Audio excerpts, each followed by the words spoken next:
I came across an interesting news story that I wanted to share with you guys today. It's from the UK, or from the International Business Times in the United Kingdom.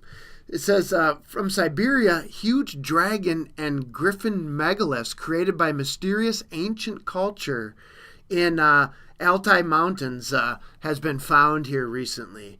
And there you can see one of the pictures there. And the megaliths, it says, were found at the heart of the Altai Mountains. And I'm going to read this, read a little bit here. It says, at the heart of the Altai Mountains in Russia, a mysterious culture has created megaliths in the shape of mythical creatures, a dragon and a griffin. Russian archaeologist Ruslan Posolikov discovered the impressive structures in 2013 while surveying mountains, the Siberian Times reports. And then they go on and they speculate about the dating and so forth. And it says, the dragon megalith is estimated to weigh a staggering 120 tons. It has bold and smooth features similar to those of crocodiles and dinosaurs. Impossible to form if granite cracks. It's basically impossible to form naturally. And here we see some pictures. There we see some pictures here of it. I'm just going to scroll quickly through here. And you can read this article on your own. But it's a great mystery to many. But the thing is, we were told about this kind of thing in the scriptures all along. I'm going to just quickly go to Revelation chapter 13 and show you some scriptures here. Revelation 13 verse 1, it says, and I stood upon the sea, and I saw a beast rise up out of the sea, having 7 heads and 10 horns, and upon his horns 10 crowns, and upon his heads the name of blasphemy. And the beast which I saw was like unto a leopard, and his feet were as the feet of a bear, and his mouth as the feet of a lion. Now check this out. And the dragon gave him his power and his seat and great authority. So what do you think that dragon represented, in those big stone monuments? Well, obviously that culture, whenever it was, I'm going to give two possibilities. They worshiped the dragon. That was their god. That's who they venerated. That's why they made these massive stone structures after him. And it's described to us or revealed to us in the book of Revelation. And of course, the dragon represents the dragon and the serpent from Revelation 12. They are symbols of Satan. So that culture in Siberia, at one time there was a culture there that was ruled by the dragon. I'm going to go quickly back to Revelation 13 here. Notice, again, it says, the dragon gave him his power, his seat, and great authority. And I saw one of his heads as it were wounded to death, and all the world wondered after the beast. And they worshipped the dragon, which gave power unto the beast, and they worshipped the beast, saying, who is like unto the beast, who is able to make war with him? And then it goes on and it says the whole world basically is deceived or will be deceived by the dragon. Now, it's very interesting. If you want to, the book of Revelation kind of gives us an outline of Satan's forces in this world. I guess you could call it paganism. Whatever name you want to call it, it's the worship of Satan. I guess quickly I'll speculate on when those stone monuments could have been made. I believe those monuments could have been made prior to the flood of Noah, because, I'm going to go there real quick. In 2 Peter chapter 2, verse 5, it says, for if God spared not the angels that sinned, but cast them down to hell and delivered them into chains of darkness to be reserved unto judgment, and spared not the old world, but saved Noah The eighth person, a preacher of righteousness, bringing in the flood upon the world of the ungodly. Now, there was a time when this world had become totally taken over by the worship of the dragon. The dragon controlled everything. And that was the time of Noah. It says there that God actually had to bring a worldwide flood. So that would tell me that, and I got a book here I'm going to talk about here in a minute, called The Worship of the Serpent Traced Throughout the World, attesting the temptation and fall of man by the instrumentality of the serpent tempter.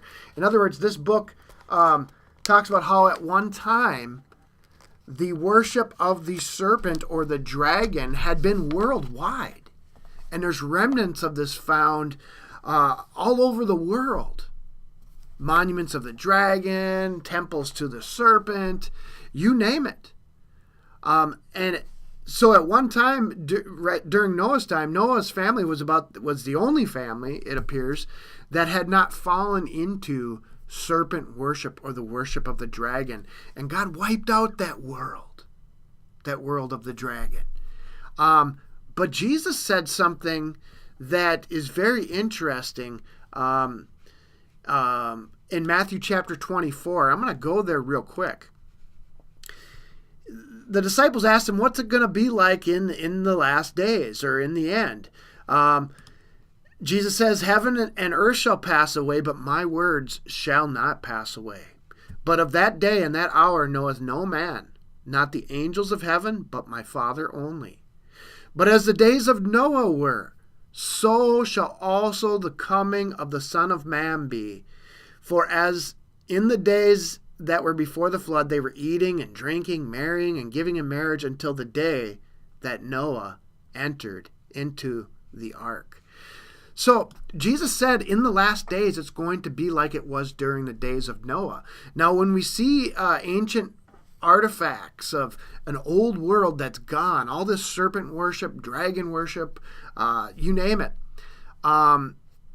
it should tell us what we possibly are to expect in the future, because Jesus said the world's going to be like it was back then. And more now, we are seeing the worship of the dragon come back into being. You know, you got all these cartoons today that have dragons in them. You know, it's the worship of the serpent is coming back through Hollywood, Hollywood entertainment, education. It's coming back, and that should alarm us as to what season we are entering in. Again, finding artifacts of, looking at the artifacts of all over the world. I'm just going to go there real quick. You know, this book documents historically that the worship of the dragon or the serpent was found all over Asia, all over Africa, all over Europe, and even all over ancient America. I mean, at one time, this was worldwide. It was everywhere. And it's kind of interesting. Here's actually a picture of, I don't know if you'll be able to see it or not, of an Indian there. Yeah, I think you can see it there. An Indian in the early Americas, he's holding a serpent with a sun around it. He's even got tattooed on his chest the serpent and the sun. Those are the symbols of Satan worship. And you'll find those have been found, those have been basically the main symbols of paganism throughout history. Now, this book goes into and it documents that at the rise of Christianity, dragon worship and serpent worship diminished. You can actually see behind me here our logo for Christian Overcomers. It is a symbol of Jesus' foot crushing the head of the serpent. And that's what's gone on. You know, wherever the message of the gospel is spread, the dragon or the serpent is defeated. He's cast out. But it appears as though this dragon, as Christianity declines in America and around the world, the rise of the serpent appears to be coming back, which is alarming, and it lets us know the days we are living in. I'm going to read a quick summary from this book here. It says, in the preceding pages, we trace the worship of the serpent from Babylonia, east and west, through Persia, Hindustan, China, Mexico, Britain, Scandinavia, Italy, Illustrium, Thrace, I might be saying these names wrong. I apologize, some of these. Greece, Asia Minor, and Phoenicia. Again, we have observed the same idolatry prevailing north and south, through Scythia on the one hand and Africa on the other. Now check this out. The worship of the serpent was therefore universal. It was worldwide. Just as the scriptures say, the dragon deceived the whole world. For not only did the sacred serpent enter into the symbolical and ritual service of every religion which recognized the sun, but we find him in the countries where solar worship was altogether unknown, as in Sarmatia, Scandinavia, and the Gold Coast of Africa. In every known country of the ancient world, the serpent formed a prominent feature in the ordinary worship. And then it goes on. It says that it was, original. It was universal. The mystic serpent entered into mythology of every nation, consecrated almost every temple, symbolized almost every deity, was imagined in the heavens, stamped upon the earth, and ruled in the realms of the everlasting sorrow. His subtlety raised him into an emblem of wisdom. He was therefore pictured upon the aegis of Minerva and crowned her helmet. The knowledge of futurity, which he displayed in the paradise, exalted him into the symbol of vaticination. He was therefore oracular and reigned in Delphi, the opening of the eyes, and so forth. It just continues on. So interesting that a news article like that comes up and things like that are found. There's probably much, much more buried in the earth of this universal worship of the serpent. But the important thing is that it's coming back. The whole world is starting to become back into the delusion or the deception of the dragon. And we need to be on guard. Hey, I hope you enjoyed that quick study. By the way, we did do a study, a couple studies here recently. Last night we did an hour and 40-minute discussion on what the tree of knowledge of good and evil was. A fascinating discussion, very important. I can't stress enough how important it is to understand what happened in the beginning with that tree of knowledge of good and evil, and what that original, what caused the fall of man. And we also did a short video a couple days ago or yesterday, and it was titled, "The Law Equals the Tree of Knowledge of Good and Evil." And it sounds kind of bizarre. How could the law be equated with, how could the law, which is holy, just, and righteous, and spiritual, be equated with the downfall of man? How could that be? Well, you can check out those videos, and I think you'll enjoy them.